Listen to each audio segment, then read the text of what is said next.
আপনার জপমালা আছে? তাহলে তুলসী মালাটা এতদিন ছিল না, আজকে থেকে তুলসী মালা আর মিস করবেন না। কেনার সময় পাই না, 3 পেজ করে গলায় দিবেন, বুঝেছেন? বলে 3 পেজ করে যারা মাছ মাংস খায় তারা বলে পড়ে না। না না, আর কি কি প্রশ্ন আছে বলেন। আরে আমাদের মধ্যে অনেক জনই বলে মাছ মাংসের সাথে তুলসীর মালার কোনো সম্পর্ক নাই, এক কথাই শেষ। তুলসী মালা আপনি গলায় দিবেন কেমন? এটা গলায় দেওয়া দরকার, এটা না দিলে ভজন সাধন হয় না। হিন্দুর পরিচয় যা আপনি ভগবানের ভক্ত, ভগবানের পূজা করেন, তা আপনার প্রমাণ কি? এই তুলসীর মালা গলা কপালে দিল, এগুলোই তো প্রমাণ, তাই না? সেটার সাথে খাওয়া দাওয়া বা এগুলো কোনো সম্পর্ক নাই, এক কথাই শেষ। আর কি প্রশ্ন বলেন? আর প্রশ্ন আছে? তুলসী মালাটা দেওয়ার উপকারটা কি? উপকার, আচ্ছা একটা গল্প বলেন। গহীন জঙ্গলের মধ্যে একটা গরু ঘাস খাচ্ছে। তো যখন ঘাস খাচ্ছে, ঘাস খেতে খেতে পিছনে এখন বাঘ দেখতেছে, ও কি সুন্দর গরু। বাঘ গরুটাকে তাড়া করছে। কেন তাড়া করছে?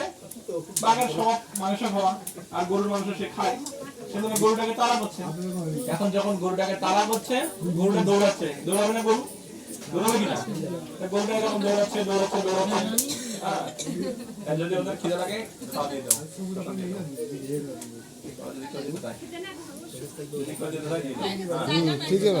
আচ্ছা, এমন কি হয়েছে? গরুটা দৌড়াচ্ছে, বাঘ পিছনে দৌড়াচ্ছে। বাঘ কেন দৌড়াচ্ছে? আমি গরুটাকে খাবো। আর গরু কেন দৌড়াচ্ছে? আমাকে বাঁচতে হবে। এবার দৌড়াতে গরুটা একটা কাদার মধ্যে পড়ে গেছে, কাদা জমির মধ্যে পড়ে গেছে, খালের মধ্যে পড়ে গেছে। বললে এখন উপরে থেকে বাঘটা হ্যাঁ করে আসতেছে। বাঘটা কেন আসতেছে? গরু এখন জিজ্ঞাসা করতে বাঘকে, আসছিস কেন? 3:16 আছে। হ্যাঁ, ওই জন্য বলে দিলাম, যদি কারো কোথাও পাওয়া দরকার হয় ফোন করতে পারেন, বলে দিচ্ছি। হ্যাঁ, আচ্ছা, বাঘ কেন হাঁটতেছে? বাঘ বলছে, এই তুই তো এখন কাদার মধ্যে, আমি তো এখন তোকে খাবো, সে মনে আমি হাঁটতেছি। হাঁটাটাই স্বাভাবিক, ঠিক আছে। এখন এবারে গরুটাও হ্যাঁ হ্যাঁ করে হাঁটতেছে। গরু যখন হাঁটতেছে,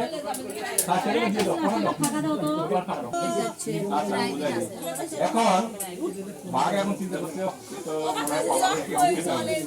বাঘ গরুটাকে ধরার জন্য লাফ দিয়েছে, আটকে গেছে। তাহলে এই দুজনের মধ্যে এখন কে বেশি বিপদে? গরু না বাঘ? না, গরু বেশি বিপদে। কেন? ও বেশি দূরে গেছে, তাহলে গরুটা বেশি বিপদে। এবারে গরুটা হ্যাঁ করে হাঁটতেছে। তখন বাঘ এখন বলছে, এই পাগলা, তুই আবার হাঁটতেছিস, তুই যেমন কাদার মধ্যে পড়ে গেছিস, তুই কার উঠতে বলছে? মজার বিষয় তো ওটাই, মানে তুমিও কাদায় আমিও কাদায়, ঠিক কিনা? এখন বাঙালিকে এখন গ্রামের 10 জনে ধরে নিয়ে এসে আমার এখান থেকে টেনে নিয়ে যাবে কিনা? আর বাঘ যখন ওর ডাক যখন ডাকবে, আর কেউ আশেপাশে আসবে, এই বাঘ দিকে যাও না, বলবো না? বাঘ উঠতে পারবে? পারবে না। কেন পারবে না? ওর মালিক নাই। আর গরু উঠতে পারবে, কেন পারবে? এই আমাদের গলায় এই যে দড়িটা আছে না, গলা ধরে থাকে না, দড়ি মানে কি? মালিক আছে আমাদের গলায়, ভগবান কৃষ্ণ।